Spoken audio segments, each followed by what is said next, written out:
தனது முன்னாள் மேனேஜர் கிரிதர் தன்னை ஏமாற்றிவிட்டதாக நடிகை த்ரிஷா தெரிவித்துள்ளார்.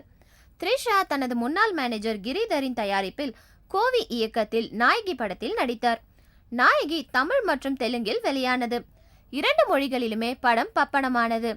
த்ரிஷா வேண்டுமென்றே படத்தை விளம்பரப்படுத்தவில்லை என்ற குற்றச்சாட்டு எழுந்தது.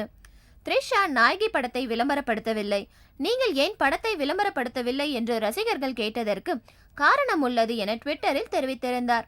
நம்பிக்கை வைத்திருந்தேன், நம்பிக்கையின் பேரிலே நாயகி படத்தில் நடிக்க ஒப்புக்கொண்டேன், ஆனால் அவர் என்னை ஏமாற்றிவிட்டார் என த்ரிஷா தெரிவித்துள்ளார்.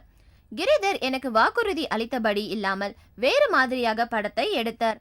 அவர் என்னை மட்டுமல்ல மொத்த படக்குழுவையும் ஏமாற்றிவிட்டார். அதனால்தான் நான் நாயகி படத்தை விளம்பர செய்யவில்லை என்கிறார் நடிகை த்ரிஷா. தனுஷுடன் முதல் முறையாக ஜோடி சேர்ந்து நடித்துள்ள கொடி படத்தின் விளம்பர நிகழ்ச்சிகளில் த்ரிஷா பிஸியாக உள்ளார். படத்தில் அவர் அரசியல்வாதியாக நடித்துள்ளார் என்பது குறிப்பிடத்தக்கது.